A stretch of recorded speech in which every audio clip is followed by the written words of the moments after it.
At my mom's funeral, someone whispered, "Guess she passed the cancer down." That's what the nurse told me the day my mom stopped breathing. They pulled the curtain halfway closed, like that thin piece of fabric could make the sound of her last breath quieter. The room smelled like bleach and flowers that had already started to die. My mom's hand was cold, her nails still painted pink from the week before. I remember thinking how unfair it was that something so bright could sit next to something so final. 2 years earlier, it had been my grandmother. 5 years before that, my other grandmother. Same hallway, same cancer, same ending. When you've watched breast cancer take 3 women in your family, you stop waiting for luck. I was 24 when I booked a high-risk screening. I didn't tell anyone, just went, like I was getting my oil changed. The specialist was kind but blunt. "You have cells that could turn cancerous at any time," she said. "Because of your family history, the odds aren't in your favor." I laughed, a nervous little sound that didn't fit the room. "So what are my options?" She held up 3 fingers. Option 1, we monitor you every few months. Blood tests, scans, biopsies. It might never happen, but if it does, we'll catch it early. Option 2, remove the breast with the bad cells and keep an eye on the other. She paused. Option 3, remove both. It's the most drastic, but also the one that gives you control. There wasn't a 4th option. She looked me in the eyes and said, "There's no easy choice, only the one you can live with." I scheduled the surgery that same week. I remember signing the consent form and whispering, "I'm choosing life." The morning of the operation, the nurse tied my hospital gown and asked if I wanted to call someone. "No," I said, "I just want it done." They rolled me down the hall, the ceiling lights passing in quick flashes. I counted them like I was afraid if I stopped, I'd change my mind. When I woke up, there were tubes coming out of my chest. My throat burned from the anesthesia. I lifted the blanket, saw the flatness under the bandages, and couldn't breathe. At home, it got worse. The drain stayed in for weeks. I couldn't shower without someone's help. When I finally peeled the bandages off, I saw them. 2 long, pink, raised scars stretching across my chest like seams on a doll. When I finally saw a therapist, she asked, "What do you see when you look at yourself?" I said, "Nothing. I don't look anymore." She nodded and scribbled something in her notes. "I think you should talk to a plastic surgeon. Not for vanity, for closure." The idea sounded wrong at first. Surgery again? Another hospital gown? But she explained that it wasn't about beauty, it was about feeling safe in your own body. The surgeon was calm, matter of fact. She laid out 3 options like a grocery list. 1, silicone sheets and scar cream. Low cost, slow results. 2, fractional laser. Expensive, unpredictable. 3, reconstruction, implants. It won't erase the past, but it'll give you a shape that feels like you. The first cream barely worked. The laser was priced like a new car. I stared at the estimate and laughed through tears. Then I looked at the implant cost. Still high, but something I could manage if I cut corners. I applied for a medical credit card, paused my gym membership, sold a few things online. The surgeon asked about size. "You were an F-cup before?" I nodded. "Most women go a bit smaller after surgery." D? "Yeah," I said. "Smaller's fine." She smiled. "This isn't about size. It's about control." The day of reconstruction felt different. No fear this time, just relief. When I woke up, I felt weight again, a shape, a softness. The nurse said, "It went beautifully." 2 weeks later, the surgeon removed the bandages. I looked down and saw smooth skin, even contour, no jagged lines. The scars were faint, tucked beneath, barely visible. I exhaled. For the first time in a year, I didn't cry when I saw my reflection. The next morning, I walked to the coffee shop down the street, still sore but lighter somehow. The barista said, "You look different today." I smiled. "Yeah, I think I do." Recovery wasn't glamorous. Sleeping on my back hurt. I moved slowly, learned to lift again, started walking in the mornings. I worked part-time until I could handle full days. Bills still showed up, but I paid them, 1 month at a time. I made a spreadsheet, cut out takeout food, and told myself this was... When I got home, I gathered all my hospital papers, diagnoses, test results, surgery notes, and slid them into a thick folder. I zipped it shut and put it on the top shelf of my closet.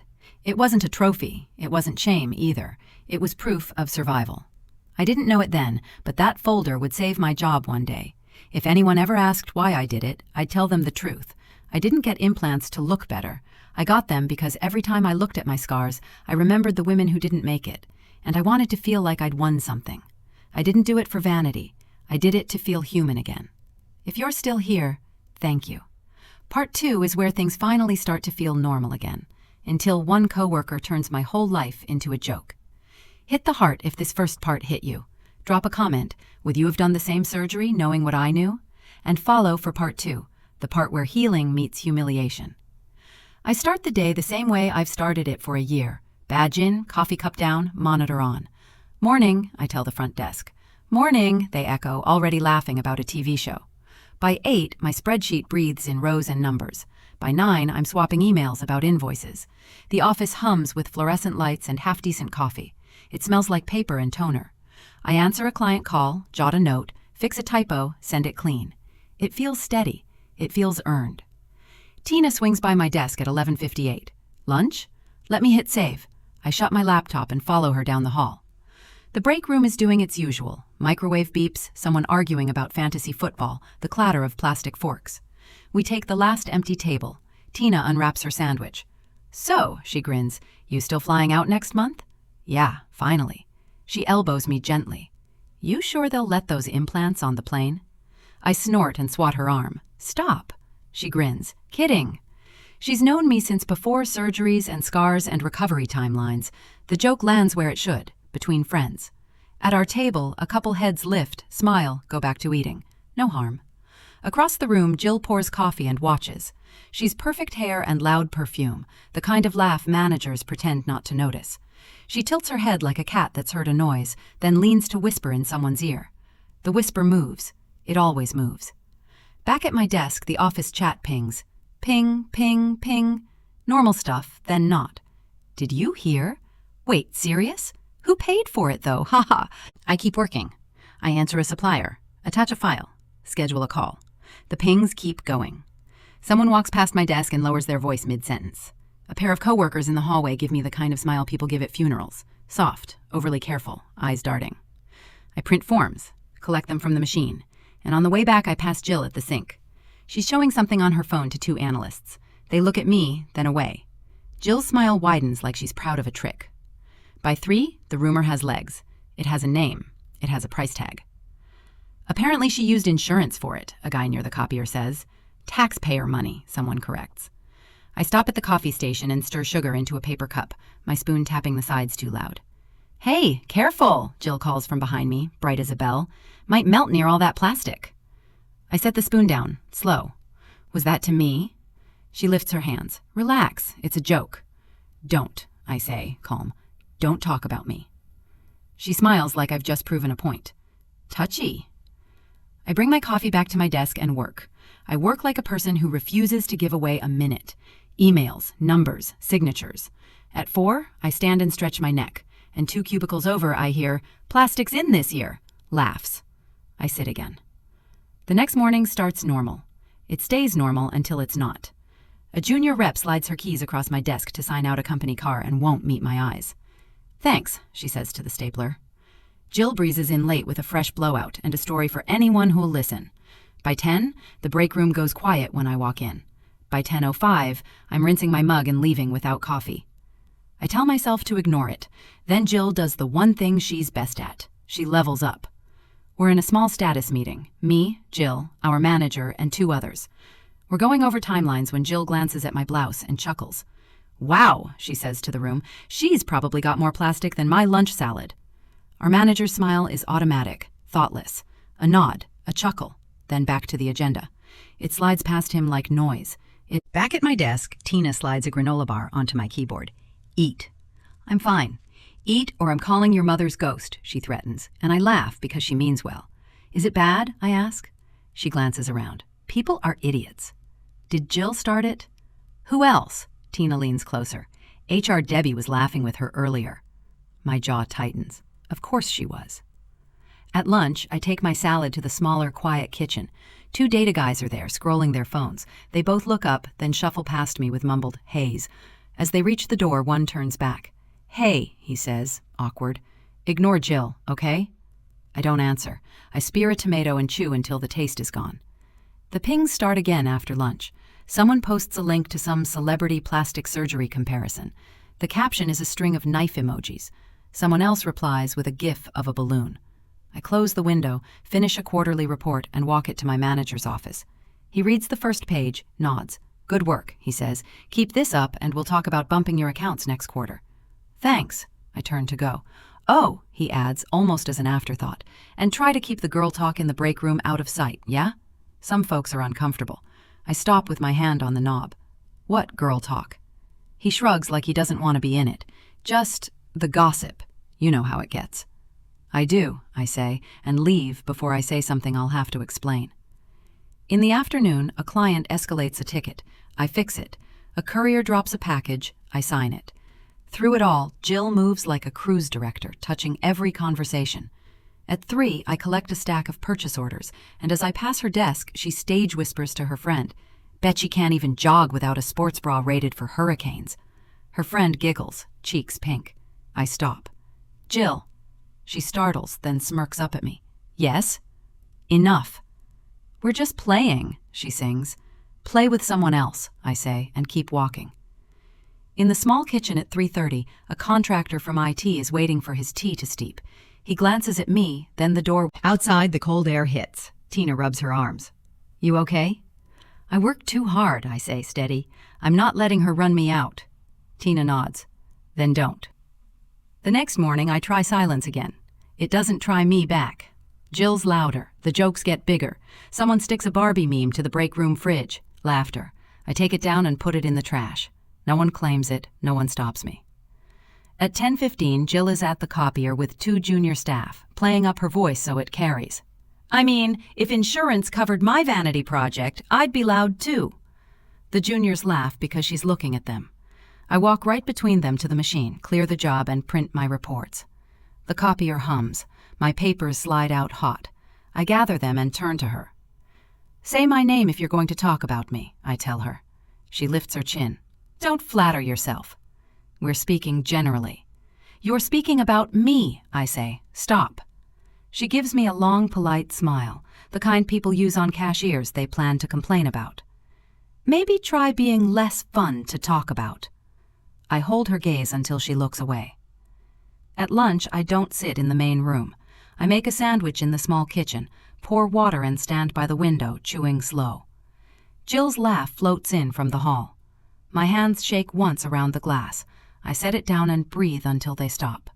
Tina finds me there. "Come sit at our table," she urges. "I'm good here." "She doesn't get to shrink your life," Tina says. "She doesn't," I say, "but she doesn't know that yet." The afternoon drags. I field another client, solve another issue, log another note. At 3, our manager stops by my desk. "Team huddle in 5, he says. We gather near the whiteboard. Jill plants herself at his elbow. He goes over targets, opens the floor for shout-outs. Jill raises a hand, fake sweet. "Shout out to the brave ones," she says, glancing at me, "who really put themselves out there." A few people chuckle. He doesn't get it. He nods and moves on. When the huddle breaks, I don't go back to my desk. I go to the restroom. I lock a stall and sit on the closed lid until my heart slows down. Water runs in a sink. A door opens, a door closes. When I step out, the mirror shows me the same face I've been living in for 28 years. Tired eyes, a mouth that tries to be patient, a chin that's done being pushed. I wash my hands. The soap smells like orange and something chemical. Jill comes in mid-lipstick and does a double take when she sees me. "Oh," she says brightly, "you again." "Enough," I say. She leans, amused. "Still going?" "Stop talking about me," I repeat. "I'm done asking." "And I'm done pretending this isn't hilarious," she replies, capping her lipstick. "If you didn't want attention, you wouldn't have—" I hold up a hand. "Don't finish that sentence." She laughs, small and mean. "Or what?" I take a breath that doesn't shake. "Or you'll find out." I leave before I have to hear her answer. I walk back to my desk, sit down, and open my inbox. Tina pops her head over the divider. "Breathe," she whispers. I nod. I click into a new email, then close it. I stand, then sit. The clock reads 3:42. I reach for my water and miss the straw, spill a line across my notebook, and start to laugh because it's either that or cry. The laughter dies quick. I wipe the pages. I straighten them. I look across the office to the break room where Jill is holding court like it's her job. Someone says my name. Everyone looks at her mouth. I push my chair back, stand up, and walk to the door. Tina says my name. I wave her off. I pass the copier, the bulletin board, the plant someone forgot to water. I catch my reflection in the dark glass of the conference room, shoulders squared, jaw set, eyes clear. As I reach the hall, I hear Jill behind me, telling another punchline with my body as the prop. I stop, not because I'm scared, but because the stillness feels like a choice. I turn my head just enough to see Tina standing halfway to me, worried. I give her a small nod. That's when I knew, I say out loud, steady enough for the words to land. Silence wasn't protecting me anymore. I started counting the days by how many times Jill said Barbie. Monday, 3 times before lunch. She leaned in the break room doorway and smiled at my chest like it had its own name. Barbie 2.0, she said, loud enough to bounce off the vending machines. Someone choked on a laugh and stared at their yogurt. I felt my face heat and kept stirring my tea until the string wrapped around the spoon. On the way out, she patted the fridge, where a pink sticker appeared overnight. I brushed it with my knuckle and felt the edge catch. My hands shook while I pretended to read the microwave instructions I knew by heart. By 5, I'd stopped pretending I didn't hear the whispers near the printer. Fake in 2 ways, she added, walking past with her water bottle, and a couple of guys did a quick cough laugh and then stared at the screen like the keys could save them. By Wednesday, the jokes were routine, like scheduled meetings. Sack of silicone she tossed in the hallway, keys jingling like she owned the floor. I kept my eyes on the carpet pattern and counted steps to the car. I started hearing Jill brag about lunches with Debbie from HR like it was a badge. "We're doing salads," she'd say, tapping her stomach. "Debbie likes the kale place." Another day, she stretched after a meeting and announced, "Gym with Mike tonight," meaning our manager, and she smiled at him the way people do when they know everyone's looking. I watched our team sink into their chairs. "Just let it go," someone whispered near the sink. "She's connected." I nodded like I agreed, but my jaw ached from holding it. At my desk, I moved a sticky note around without reading it. My palms felt damp, and I dried them on my jeans, then wiped the smear off my thigh like I could rub the whole day away. During the Thursday stand-up, Jill waited for the lull. "She's brave with add-ons," she said, then chewed her pen like she'd done something cute. The laughter came fast and then slowed into coughs. Mike clicked to the KPI slide like he'd missed it. I kept my face still and typed a bullet point that didn't matter. My heart thudded against the chair back. I wrote the time in my notebook and circled it twice. Conference room B, 10 people. Jill leaned back like she'd won something. I gripped my pen until the cap cracked. The ink stained my thumb and I scrubbed it on a tissue like it could take the heat out of my cheeks. The month slipped, and my work started to look like a car swerving. One deadline slid a day, then another. I sent the request for an extension and read it aloud twice before hitting send. When I misentered a number on a shipment form, the error message popped like a siren. "Watch attention to detail," the monthly report said. I stared at that line until the words blurred. Bonus season hovered like a storm I couldn't stop. 8 to 10% of my salary, and my stomach did a slow twist. I opened my budgeting sheet and saw the debt number sitting there at $1,200, waiting like a bill collector at my door. I rubbed the back of my neck and thought about late fees like they were alive and crawling. The money pressure walked with me. I had that care credit bill from the implant surgery, neatly scheduled, all lined up to end in 3 months if nothing shifted. I ran the numbers again after dinner, fingers tapping the calculator until I knew the pattern of the buttons. If I missed one payment, the interest would jump. I squeezed my eyes shut and saw the word default burn into the dark. I shook it off and set a reminder, then set another one, as if alarms could keep the floor from tilting. On payday, I split the deposit like I always did. Debt, rent, emergency savings, groceries. This time, the savings line got smaller. My chest tightened when I hit confirm. The stress started moving into my body like it was paying rent. Nights stretched long. I'd look at the ceiling and listen to the neighbor's TV and wait for my heart to slow. Morning headaches greeted me at the sink. I poured more coffee and the mug rattled against the counter when I set it down. I skipped the gym more than I went. My lower back spoke up again, the old ache I'd tried to solve when I chose the surgery. I told my best friend I was fine when she texted, "You okay?" I typed, "Just tired," and held the phone like it might insist on the truth. I felt the lie in my shoulders. I tried the quiet route. I caught Jill by the elevator and said, "Please stop. It's harassment." She tilted her head and smiled like a teacher catching a kid. "It's just jokes. Don't be so sensitive." Her perfume hung in the small space and made my throat burn. In the restroom, I stood by the sinks and tried again. "I'm asking you to stop." She washed her hands like I wasn't there, then dried them slow. "You wanted attention," she said, eyes dropping to my chest. "Now you have it." I looked up at the corners where cameras would be if they cared. Nothing. I left with my mouth dry and my hands still shaking. People saw. They just didn't want to stand next to it. A coworker slid by my desk and murmured, "I'm sorry this is happening," eyes flicking toward the floor. I asked, "Can you put that in writing?" He backed up like I'd pushed him. "I can't get involved." His voice shrank by the second. I nodded, swallowed hard, and opened a new email I didn't send. The office air had a weight to it. Even the copy paper felt thicker when I picked it up. I sat straighter, hoping it would make me feel bigger. It didn't. The line kept crossing, and no one seemed to notice but me. In a Monday team check-in, Jill tossed it like a joke shaped as a knife. "She's got more plastic than my lunch salad." The room made a soft wave of noise, the polite kind. Mike gave a half smile and said, "Let's stay focused." My fingers went numb for a second. I stared at the cursor and couldn't make it move. My throat closed up, and when I tried to swallow, it hurt. I felt my hands tremble on the table. For the first time, I thought silence wasn't protecting me. It was the thing choking me.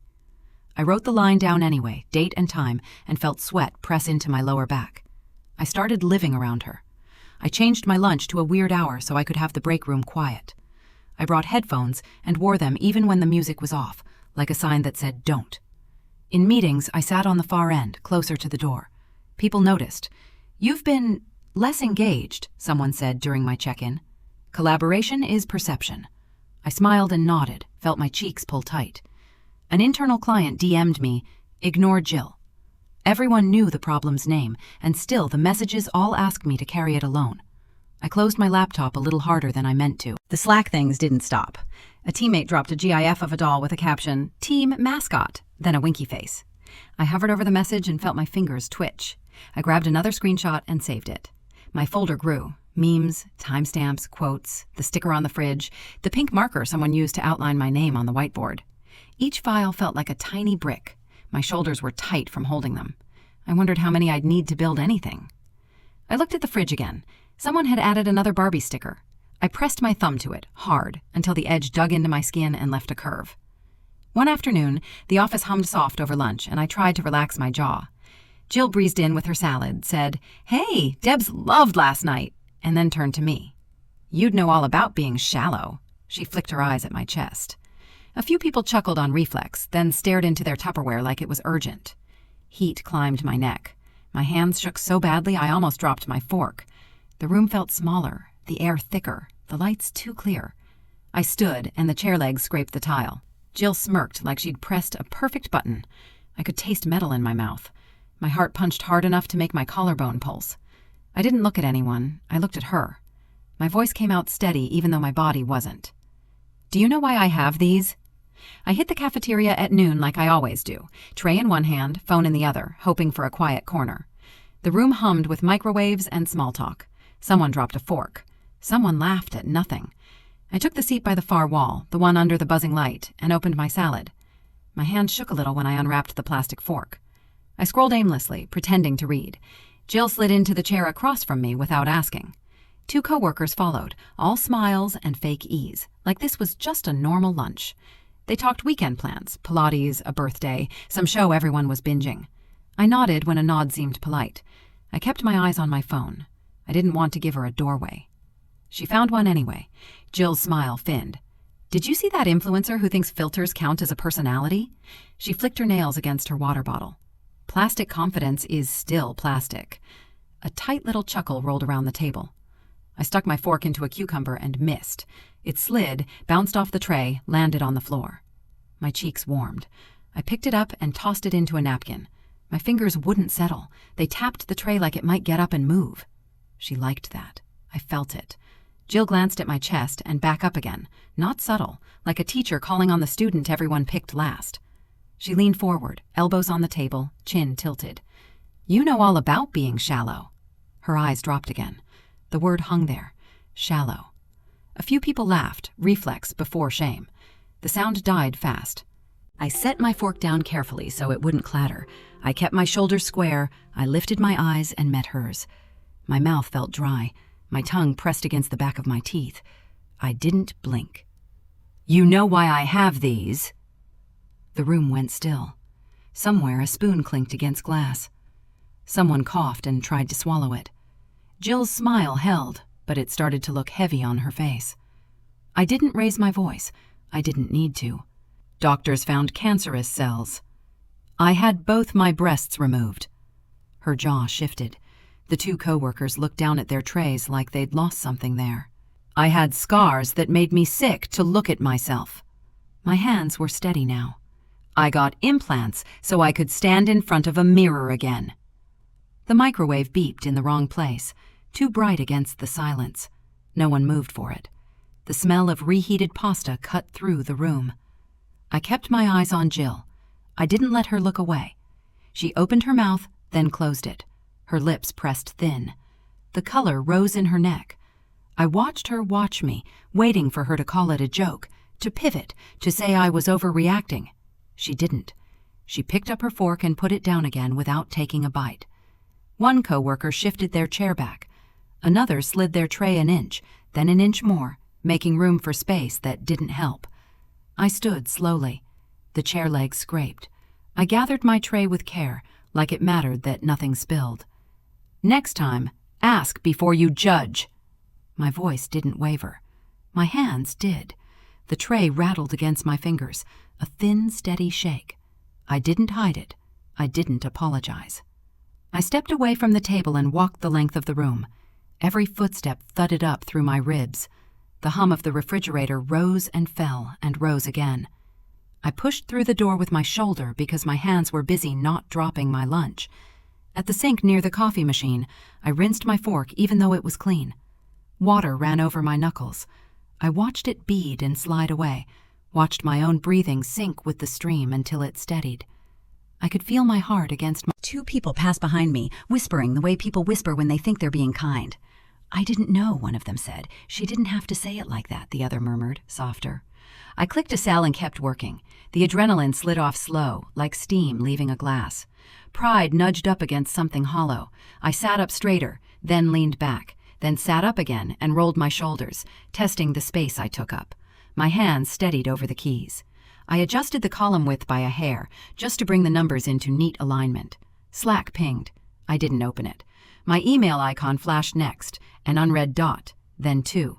I swallowed and took a sip of water. The first email was a policy update about parking. The second one waited with a subject line that made my chest pull tight. Meeting request, hostile work environment. From Debbie in HR. The timestamp sat there, cold and tidy, 1:08 p.m. Lunch had ended at 1:05. My throat felt small. I set the water down and watched the circle from the glass fade on my desk. I clicked the email. Debbie's note was short, polite, formal. She wanted to see me tomorrow morning. I read it once, then I read it again, slower. My jaw clenched and released. My eyes went to the time again, then the date, then the room number she indicated. I touched the keys of my keyboard without pressing them, like a pianist above a silent piece. Across the room, Jill laughed at something. The sound didn't carry far. I didn't turn. I shifted my chair in, spine straight to the backrest, feet planted. I answered the email with one sentence confirming the time. My fingers didn't shake now. I tried to return to work. Numbers filled the screen. It took effort to care about them, but the effort worked. Line by line, the spreadsheet pulled me back into regular life. Someone stopped behind me with a stack of forms and said, "Got a second?" I took them, signed where I needed to, asked 2 questions that mattered, handed them back. My voice sounded normal. That surprised me. I watched the person walk away and felt the air cool on my cheeks where heat had lived all morning. The office shifted into afternoon rhythm. The printer started its slow churn. The coffee machine hissed. Chairs creaked. A stapler snapped. I breathed with the room. At 3, I stretched my hands and shook them out. The tremor was gone. I stood and filled my water bottle, counted to 10 while it ran, stopped at 9 because I didn't need 10. I went to the break room and picked up my fork from the drying rack. No one said anything to me. 2 people looked like they wanted to and didn't. Back at my desk, a message popped up from a colleague who had sat at the lunch table. I didn't know, they wrote. Then, "Are you okay?" I typed, "I'm fine." I hit backspace and typed, "Thanks." I left it and pressed send. My shoulders loosened a notch. The clock on my screen slid past 4. At 4:30, the lights above our row flickered once. Testing. I saved my work like muscle memory. The office thinned. Chairs scraped back. "Bye. See you. Night." I answered a last email. I closed my tabs. I wiped a crumb off my desk I didn't remember making. My hands moved steadily. The small tasks lined up and fell, one after another, like dominoes that stopped just before the edge. I stayed. The light settled into that late-day gold that makes everything look honest. I watched dust lift and drop in the beam near the window. I stacked 2 folders and squared their corners with the edge of the desk. I tucked my hair behind my ears and held it there for a second, grounding myself. The vents hummed. The silence had weight, but it didn't press. It held. I leaned back in my chair and crossed my arms lightly. Not defensive, just contained. I rolled my neck until it cracked, soft and satisfying. I let out the breath I'd been keeping in my chest since noon. It came out slow. My lips parted, my jaw unclenched. I could feel my pulse in my wrists again, steady now, not pounding. "If they want to fight," I said to the empty row, voice even, "they'll get one."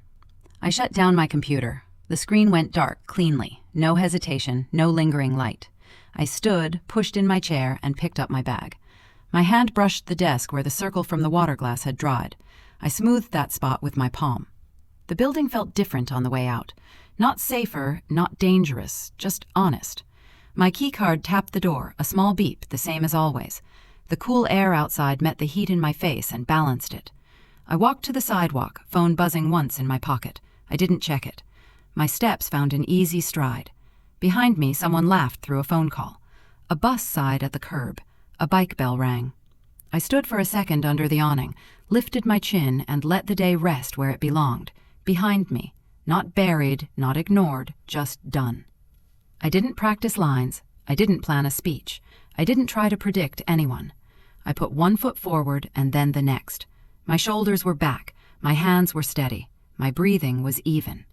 The door swung shut, gentle, final, and I let it close. The office was thinning out when the email hit. I was closing tabs, half listening to the vacuum hum down the hall, when my inbox blinked. Subject line stared back at me like a red light. Meeting request. Hostile work environment. From Debbie, HR. I clicked it, read it once, read it again. The timestamp lined up right after lunch. My stomach dipped hard, then went tight. "So that's how she plays it," I said, mostly to the empty row of desks. Heat climbed my neck. My hand hovered over the mouse and wouldn't move. For a while I just sat there, the building breathing around me, printer cooling off, vents knocking lightly, someone laughing 2 aisles over about parking. I pictured my performance review, my rent, the care credit bill, the stack of envelopes on my kitchen counter. I gripped the desk edge until my knuckles went white. "She's not just trying to humiliate me anymore," I whispered. "She wants me gone." The panic didn't last. It burned quick and then ran out of air. I forced a breath in. I straightened in my chair, rolled my shoulders back, and opened the folder I almost deleted last month. Employment, Policies Clause 13. My finger traced the line like a lifeline. Employee reserves the right to request an impartial HR reviewer. I highlighted it in yellow. I took a photo with my phone. I printed 2 copies and slid them into a plastic sleeve. If they want rules, I'll use theirs. I shut down my computer at 6 and took it home anyway. The apartment was dim and quiet in that after-hours way. I didn't turn on the TV. I sat at my small table, opened my laptop, and started building the thing I'd avoided for weeks. A timeline. Date, time, place, words. I wrote the first one slow. Break room, Monday, Barbie 2.0. Second one came faster. Meeting room B, brave with add-ons. Hallway, fake in 2 ways. Lunch table, shallow. I opened Slack and pulled the screenshots I'd been dropping into a folder called Maybe. Each file name got a number, then a date. The memes with plastic captions, the Barbie sticker in the fridge shot, the thread where I was team mascot without a name. I listed who was in the room each time, who laughed, who looked at the floor, who told me to let it go because she's connected. Anger wanted the wheel, but my hands didn't give it. Precision did. I typed with steady rhythm. Copy, paste, save. I stopped to drink water and found my glass still full. I paced twice from the table to the sink and back, then sat down and kept going. I scrolled back through messages because memory isn't enough when they decide to make it official. I thought of who had flinched, who had said sorry in whispers. I started sending DMs. Simple, direct, kind. "Hey, I have an HR meeting. You saw some of this. Could you write a short statement with what you witnessed? Date, place, exact words if you remember." I hit send. My heart thudded loud enough to make me swallow. I sent another. and another. I watched the typing bubbles blink on and off. One by one, replies landed. Yes, you didn't deserve that. I'll write what I saw. Count me in. Please keep my name private if possible. My shoulders dropped an inch. I thanked each person. I saved every note. A few came in with things I hadn't heard. Jill joking about another woman's weight in the break room. A cheap jab about someone's last name and money. My jaw clenched so hard it ached. I copied those two and put them where they belonged. By midnight, I had 16 statements. I read them, not for the drama, but for the details. People remembered the exact day the Barbie sticker showed up. My alarm went off like I'd only blinked. 6:30. My eyes burned. My hands didn't. I showered, chose a plain blouse, and pressed the collar flat. I printed everything on thick paper. 16 statements, the screenshots grid, the timeline chart, the policy clause. I labeled each section with sticky tabs in sharp black marker. I triple hole punched and put it into a binder that clicked shut like a seatbelt. The printer's rhythm soothed me. I counted pages aloud and didn't lose the numbers. The office air felt colder that morning. I walked the hall steady, the binder tucked against my ribs. Under my breath, I rehearsed one line because I knew it mattered. Before we begin, I'd like to request an impartial reviewer. A few people looked up as I passed, then looked away, then looked back. The rumor was already doing laps. I nodded at those who held my gaze and kept moving.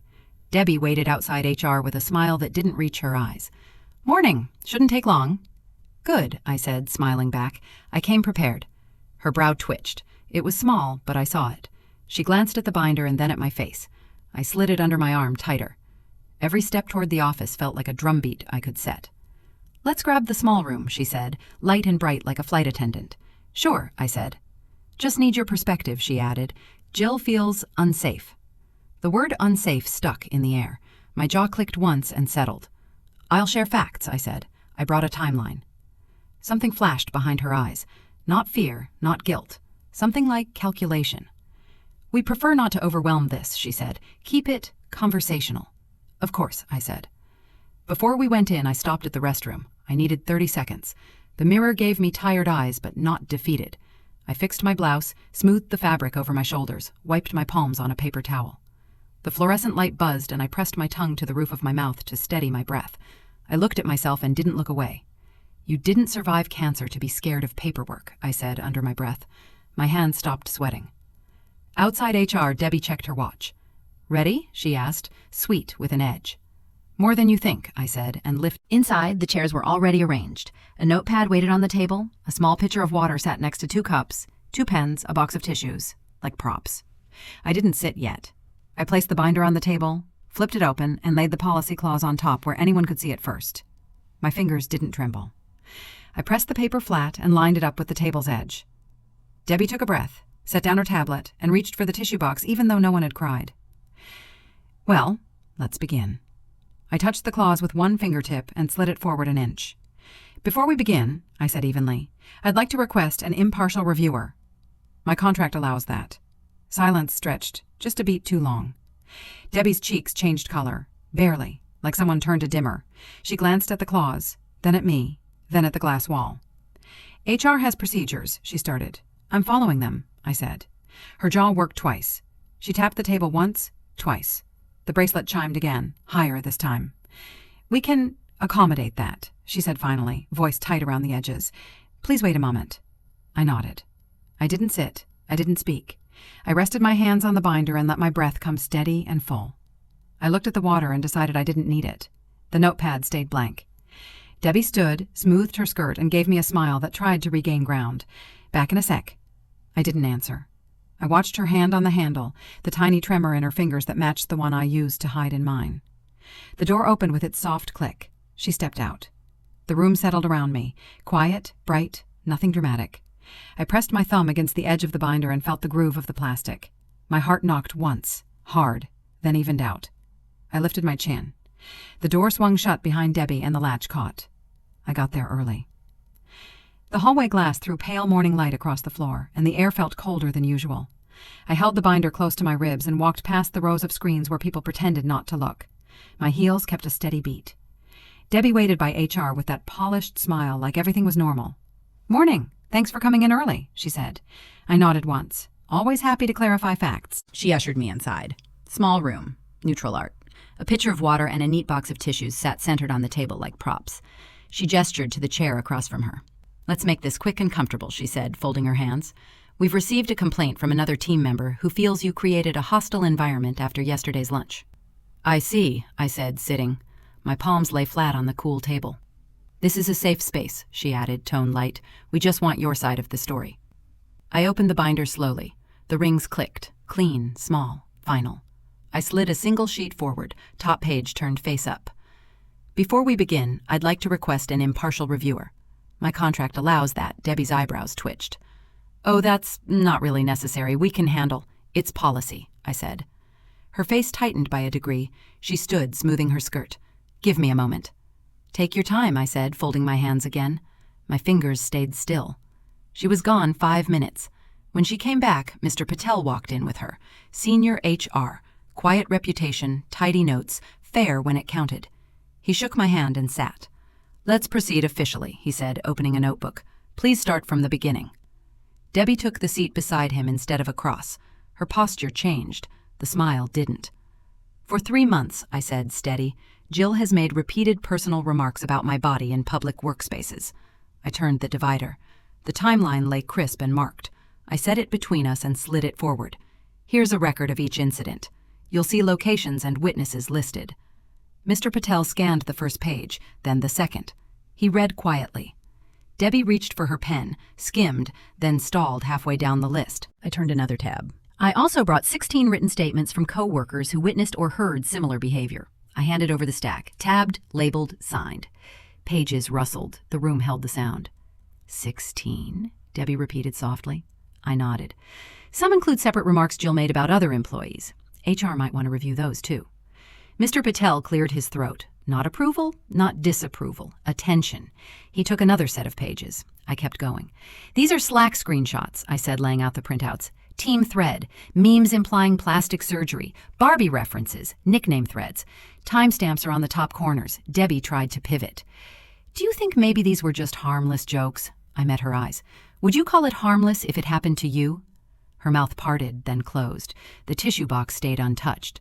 The silence landed, clean and sharp. Mr. Patel gestured for me to continue. "I didn't bring up my medical history before," I said, quiet but clear, "because it's private, not an excuse." I held his gaze. "I survived a preventative double mastectomy. The implants are reconstructive, not cosmetic." His pen lowered to the table. Debbie's face flushed. Her breath caught. I didn't fill the quiet. I turned another tab. "I've been called Barbie, fake, and taxpayer-funded silicone," I said. "I tolerated it for months to avoid trouble. The moment I spoke up, I was reported. That's retaliation." Mr. Patel nodded once. "We'll need to verify all of this." "Everything's timestamped," I said. "You'll also find the lunch footage from yesterday." The camera in the corner faces our table. Debbie's head snapped up. "Camera?" I looked at her. "Yes, HR approved that installation last year, remember?" She went quiet. Her pen made a small, embarrassed tap against the pad. Mr. Patel gathered the binder toward him. "We'll review and follow up," he said, tone measured, respectful. "Thank you for documenting this so thoroughly." "I'm not asking for revenge," I said, "just fairness." Debbie forced a smile that tightened at the edges. Her hands stayed clenched around the pen. She tried for friendly. "Some of us think you brought this attention on yourself," she said lightly. "You did make a scene at lunch." Heat rose up the back of my neck, but my voice didn't move. "Telling the truth isn't a scene." She laughed once under her breath. "Playing the victim won't help you." My jaw locked and released. "I'm not playing anything. I'm reporting conduct that breaks policy." Mr. Patel looked at Debbie, then at me. "Let's stay on the facts," he said. "Please continue." I slid the next sheet from the sleeve. "These are dates for 4 private asks where I told Jill to stop. Elevator bay, restroom sink. I know there's no camera there, but I logged the exact times because they bracketed my calendar events. People were nearby. They heard tone, if not words." He wrote quickly. "Witness names?" I listed them, slow enough to spell. He nodded after each one. Debbie's eyes flicked down at a name and then away like it burned. "We also have Slack DMs," I added. A teammate wrote, "I'm sorry this is happening." Another, "Ignore Jill." I didn't ask them to say it. They wrote on their own. Mr. Patel made a small mark on the margin. "We'll request copies directly." "Happy to authorize," I said. Debbie leaned forward, fingers folded so tight the knuckles pressed white. "It sounds like you're collecting material to hurt a colleague," she said. That's not very team-oriented. I felt my hands want to react. I placed them on the table, palms down, and kept them there. I'm collecting material to protect my job, I said. Team-oriented would have been stopping it the first week. Mr. Patel's eyes lifted to mine. Do you feel your performance was impacted? He checked page 2, then page 5, then back to me. Noted. Debbie tried again. Sweet on the surface, sting underneath. Women look up to you here. You should set a calmer tone. My chest tightened and then loosened. Respect is calmer than laughter, I said. I asked for that first. She smiled without warmth. You're very rehearsed. I'm prepared, I said. Mr. Patel closed the binder gently. We have enough to proceed. I sat back half an inch, nothing more. The chair didn't creak. We'll talk to the people you've listed, he said, and we'll review the Slack exports and available footage. If you need additional witness info, I can send their contact details, I said, stopping at the doorway of the sentence so I didn't push.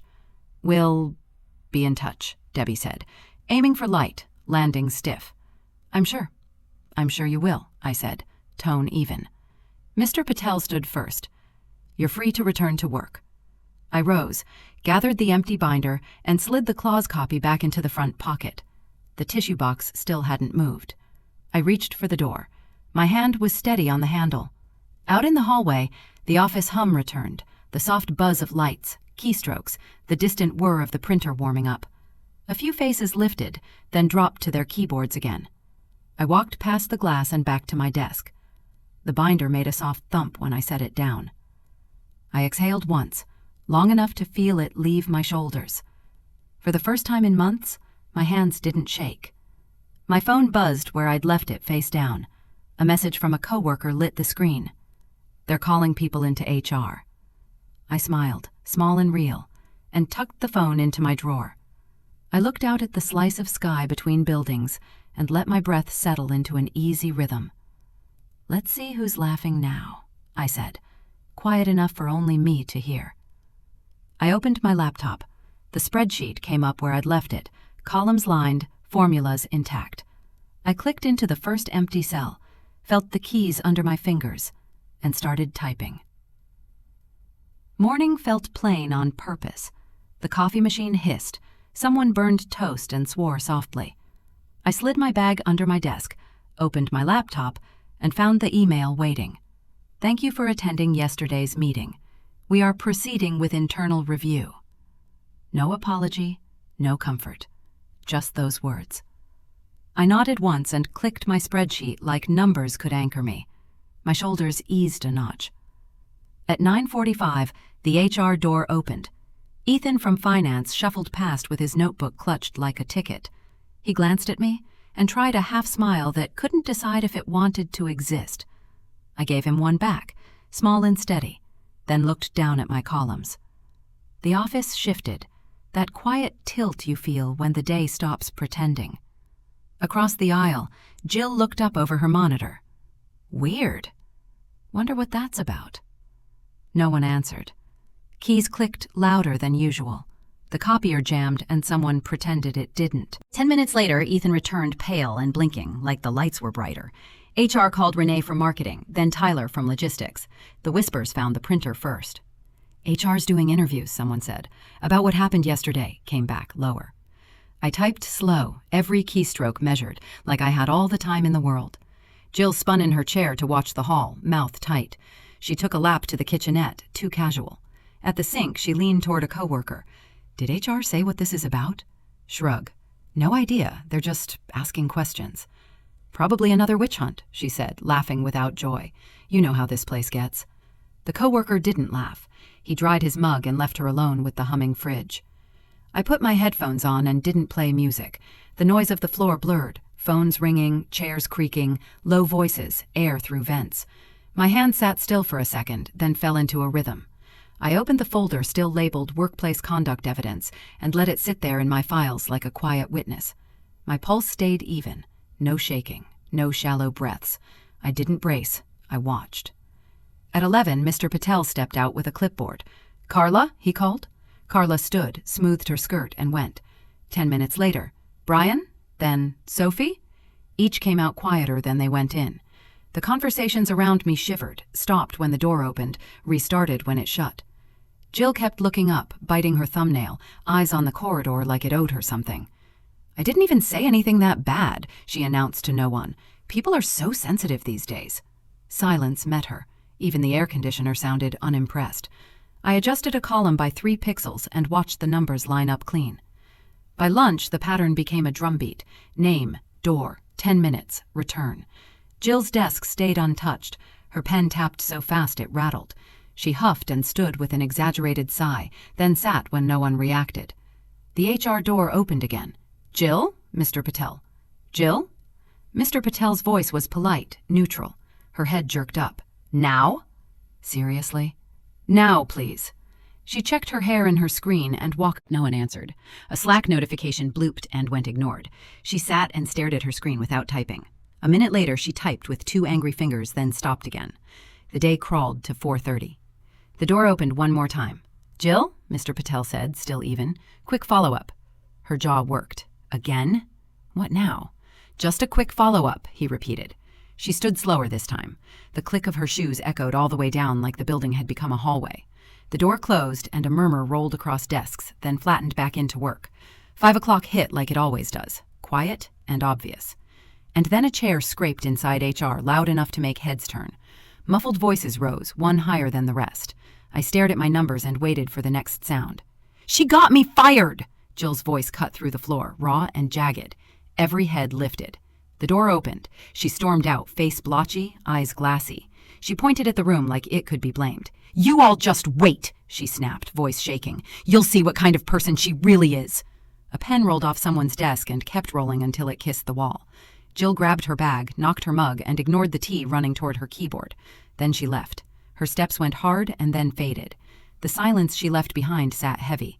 I could feel my heartbeat in my fingertips, and it wasn't racing. I placed my hands flat on the desk, and they stayed.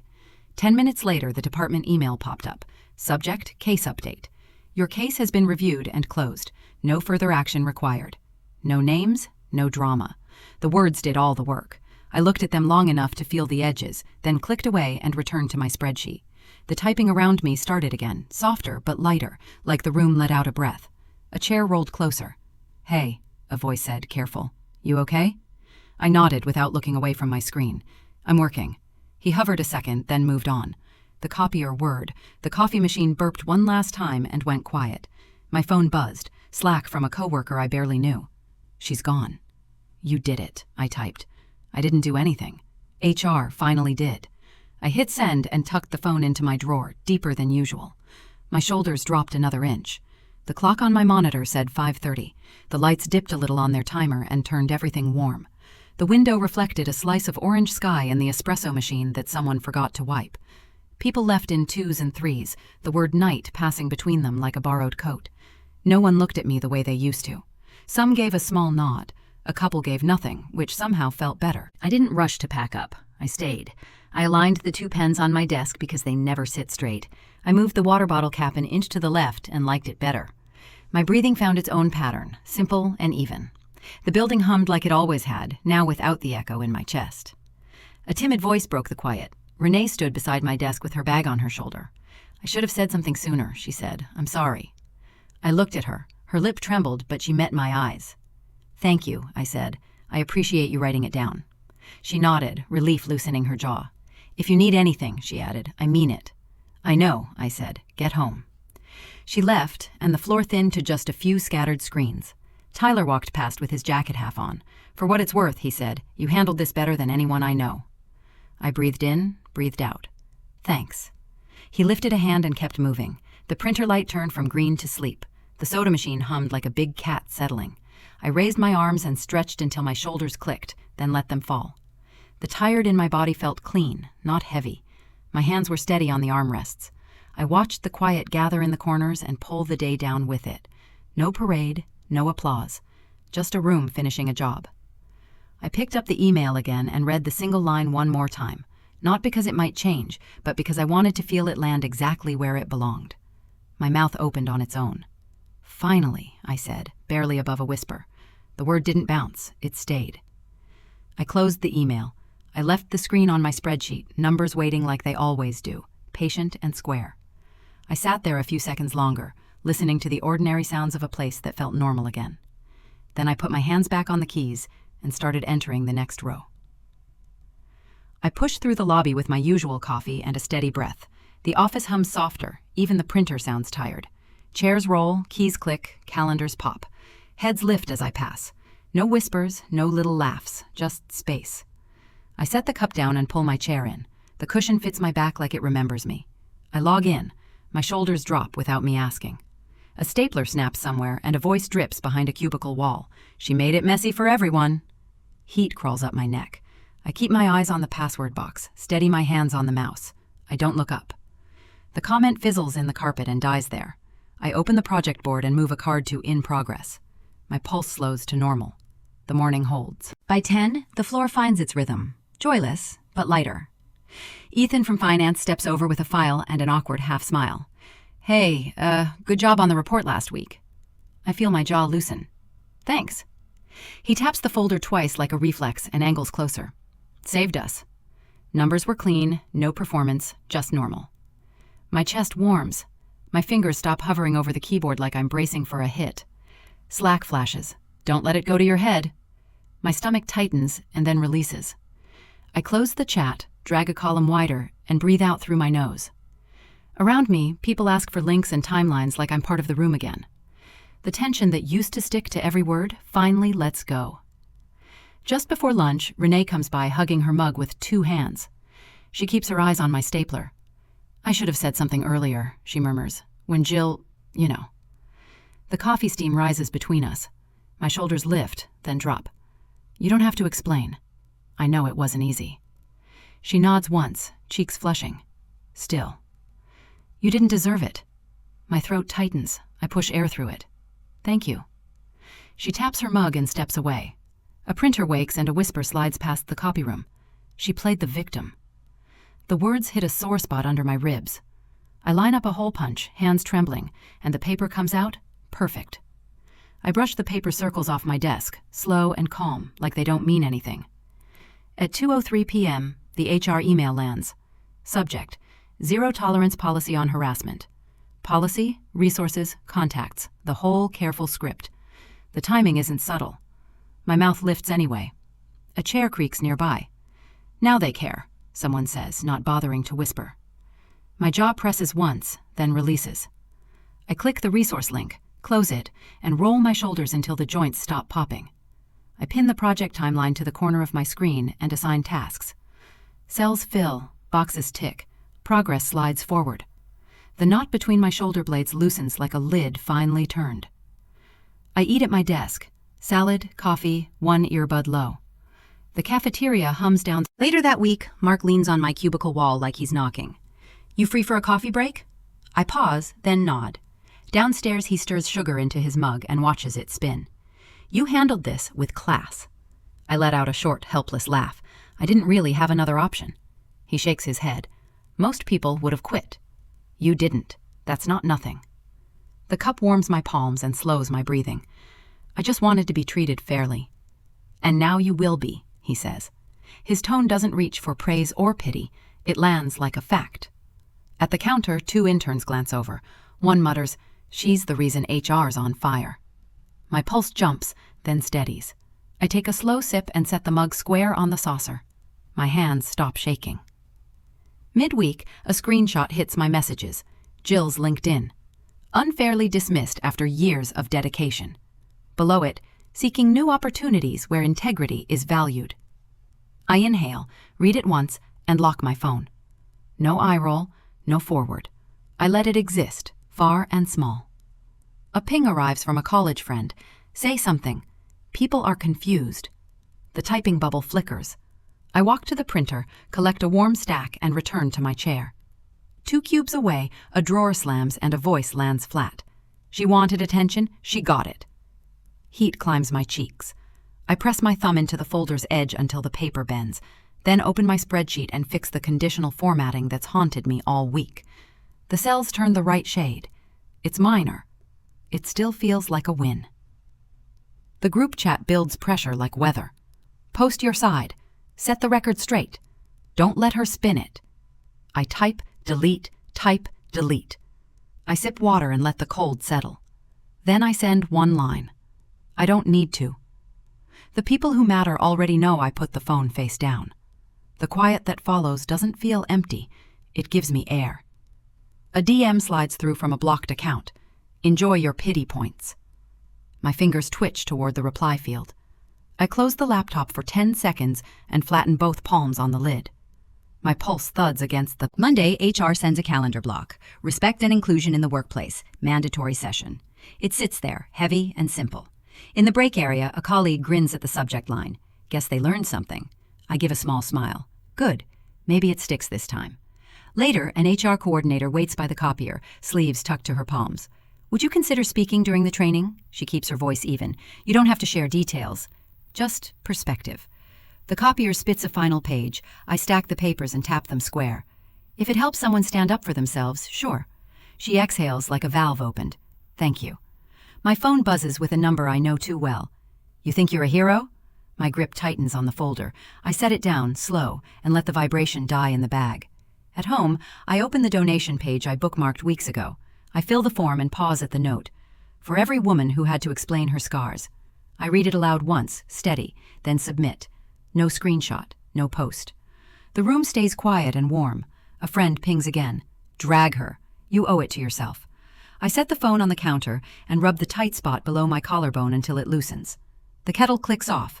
I pour tea and wrap both hands around the mug. Steam fogs the glass over the sink. My shoulders level. I take a first sip.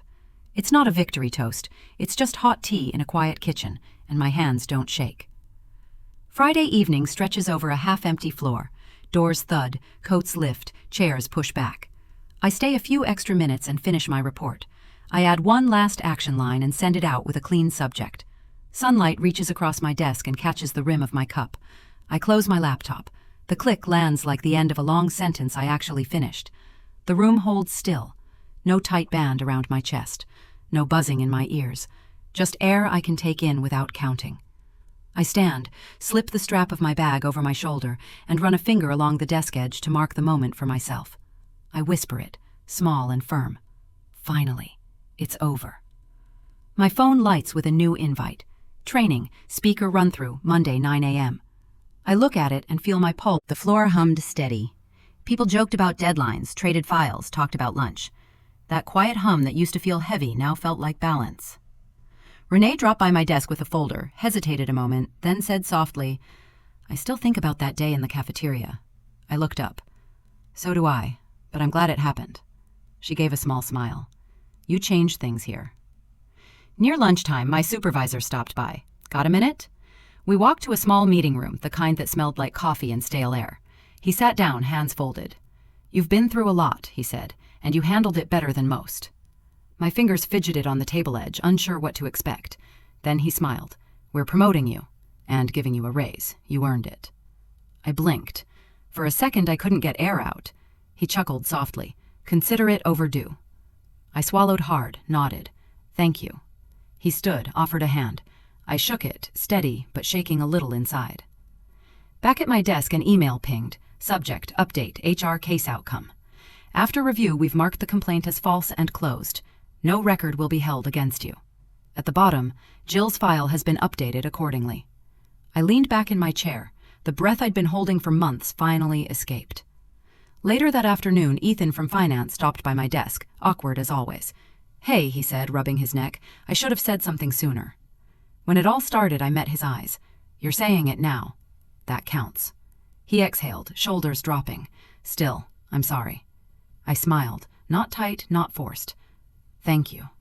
He smiled back and walked away. For once, it didn't feel uncomfortable, just right. By midweek, HR sent out a memo. Mandatory harassment and inclusion training.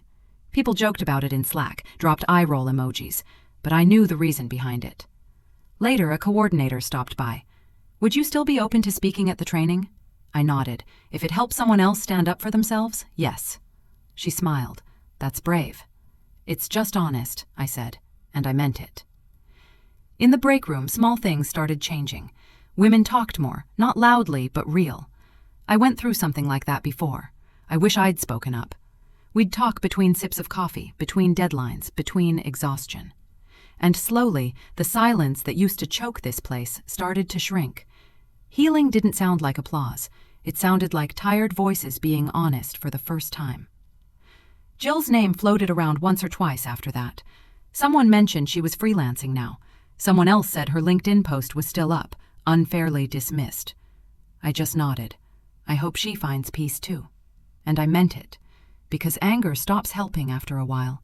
You can only carry it so long before it starts carrying you. My desk finally felt like mine again. The coffee ring, the messy notes, the photo of my mom, they all looked like proof I'd earned my place. People trusted me again, laughed with me again. And when I caught my reflection in the glass divider, I didn't see the girl who cried in the bathroom anymore. I saw a woman who survived and stayed kind. Friday evening, the office thinned out. Chairs scraped, doors clicked shut. I stayed behind, finishing my report. The sky outside glowed soft orange. Renee popped her head in. Drinks tonight? I smiled. Maybe next week. She grinned. You earned it. The door closed behind her. I stayed a minute longer, just breathing in the quiet. That night, I met my best friend for dinner. She stirred her drink, looked up at me. So, do you feel like you won? I thought about the sleepless nights, the panic, the scar under my shirt that started all of this. I didn't win because she lost, I said. I won because I spoke. She nodded slowly. That's better than revenge. Yeah, I said, smiling. It is. Weeks later, I sat by my window scrolling through donation receipts, breast cancer research, women's advocacy, small mentoring groups, little pieces of healing, scattered but real. My fingers traced the faint scar below my collarbone, the one that used to make me cry. Now it felt different. Not shame, not pain, just proof. I whispered to myself like a promise. They tried to shame me for surviving. Now I wear my scars with pride. The city outside hummed soft and steady, and for the first time in years, I didn't feel broken, just whole. Don't ever judge someone's body, I said quietly, until you know what it survived. No applause, no spotlight, just peace, earned and mine. If you were in my place, would you have stayed silent or spoken up? Like if you felt the power shift. Share this story if you believe survivors deserve respect, not whispers. And tell me in the comments, what would you have done?